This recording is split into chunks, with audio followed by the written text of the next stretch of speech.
thrillers. You know, like I actually was very much inspired by The French Connection.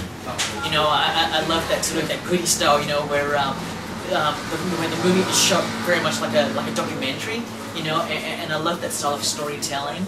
I think with Insidious, it had a very similar approach as well. With Insidious, I really wanted to make a very classical, old-fashioned ghost story, a haunted house ghost story, and I really did kind of was very much inspired by, like you said, by movies like Robert Wise's The Haunting and The Innocents, which is another really great haunted house film.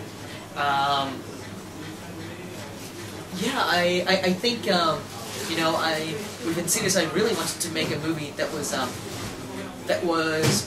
had a contemporary feel, but at the same time told with a very classical, traditional filmmaking language, if that makes sense. But that's something which is interesting in your career, because you always try to do something new, movie after movie. You don't try to stay in the same on the same road. You take your influence and you say, okay, I've tried that, I've succeeded, so I'm going to try another thing. And a lot of directors that you see, young directors like you tend to have one success in one type of movie, and they stay in that line. Right. So you try. Yeah, thank you. I really think it's because, like I said, I love all kinds of cinema, and even though Saw, Dead Silence, and Insidious are both technically in the horror genre, but they're very different kind of horror films. You know, Saw is very different to Dead Silence, and Dead Silence is very different to Insidious. You know, and so I have to keep it interesting. You know, I don't like to repeat myself. If I cannot bring something different to it and something that I think is fresh, or something that excites me, then I don't want to do it. And that's part of the reason why when people ask me, how come you didn't direct any of the Saw sequels? It's because I feel like I couldn't bring anything new to it. And if I cannot bring anything new to it, then I shouldn't be telling it. How first people have seen the first people who have seen your film Insidious, how they reacted? Reacted to it?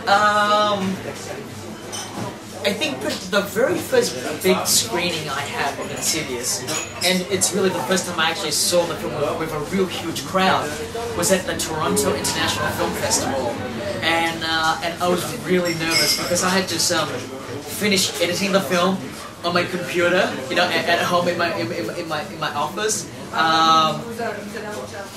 and I really have no idea how the film would play. You know, I just like you know, I had just sound mixed the movie. You know, I kind of rushed to try and get it ready for the film festival, right? And playing it at the Midnight Madness section was the first time I actually saw it with a real crowd.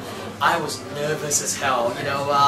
You know, it's been 2 years since I made Death Sentence. I took time off, and here I came back with another horror film. But what, you know, what? Yeah, it was completely different to my last movie, but I had the added pressure because here was a film that was made by the makers of Saw and Paranormal Activity, and so there was a lot of expectations because people didn't really know what to think, right? People didn't really know what the film was, but there was a lot of expectation because it's made by the guys who made probably the most successful horror brand in the last 10 years, right? And so I was very nervous, just because I was nervous because I think that people probably judge the film not on its own merits. They may judge the film on a different level. And so I was very, you know, I was very anxious, but the film played through the roof. I mean, oh my god, people were like jumping and screaming. I could literally feel it, you know, I was sitting right in the middle of the audience, right? And I could just feel everyone in this 1,200 seat theater just like squirming in their seat, you know, like sinking in their seat or jumping out of the seat, and just, I could just feel the atmosphere. And for the first time, I thought to myself, I may have made something here that actually worked. Yeah, and then you know, and then the film was released in the US, and I would sneak into theaters, and I would know when good moments would be in the film, and so I would go in there not to watch the movie, but to watch the audience, and it's a really satisfying experience, you know, and that's part of the reason why I make horror film because I think horror movies and comedies are the two genres where if your film is working, you can tell straight away if it's working. If it's scary, they're screaming and they're jumping at the seat. If it's funny, they're laughing at the film.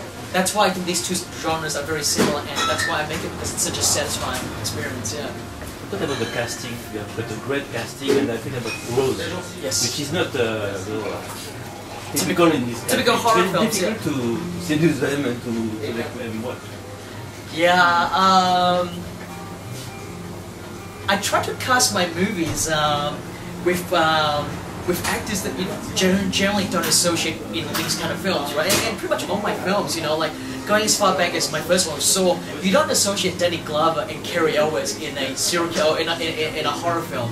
You don't associate Donnie Wahlberg, you know, in a horror movie either. And you don't associate, I guess, Kevin Bacon, you know, in a hardcore revenge action film, you know, like that's very much a throwback to 70s style movie. I just try to go for really good actors, and I don't cast my movies with just genre actors, you know. If I'm making a horror film, I only cast with horror actors, or if I'm making a sci-fi film, I only cast with sci-fi actors. It's luxury, that. Sorry, it's a luxury for a director. To be able to pick and choose. Yeah, I guess I'm very fortunate that I can do that. But I definitely knew that going into Insidious, I wanted really believable characters. You know, I wanted actors that are really strong, that are really great, but at the same time you really believe them in those roles. And I was very fortunate that to get Rosebud and Patrick Wilson, because you know, they're such great actors, and you really believe in them as a family. Because if you don't believe in them as a family, right, then you're not going to go with them on this journey, right? And if you're not going to go with them on this journey, then whatever scares I throw at you, it's not going to work. It's not going to be scary because you don't care for the family. And so I was very lucky. I was very lucky to get them. I was very lucky to get Barbara Hershey as well, and Lin Shaye. You know, most people know Lin Shaye more from her comedy, from the movies she made with the Farrelly brothers, like, you know, Dumb and Dumber, Something About Mary, and so I was very fortunate to get, you know, someone like her, you know, and Barbara Hershey as well. You know, oh my God, to get Barbara, you know, it's pretty amazing, yeah. Barbara Hershey is what the message from l'emprise. I don't know the title in English, the l'emprise. Because when she's raped by the entity? The entity, yes. No, that was a very frightening movie. I remember seeing that movie when I was a kid. That was scary as hell. That was a very scary film. And I also love Barbara Hershey in films like Beaches. I love Beaches. I always say I love that film. The movie she made with Bette Midler. No, it's great. This is the last question. Why in your movie, but like in all ghost movie, the Ghostbusters, the parodies, are dumb? Are dumb? Well, in my film, they're dumb because I think it's part of the characters, you know, the quirky characters. Because you know, the two sort of like assistants, you know, feels like they belong in some quirky indie movie like Juno. You know what I mean? And I think deep down, I really want to make a comedy. I think for the guys, the Ghostbusters are dumb also. I would say they're dumb. I would probably say that they're kind of quirky, you know, because I think you need to have that kind of sensibility to pursue a job like that, you know. Who pursues a job as a paranormal investigator, you know, and I think that adds to the fun, you know. I think that really adds to the funness of the movie, and I think it brings another dimension to the film. Thank you very much. Thank you very much. Thank you so much.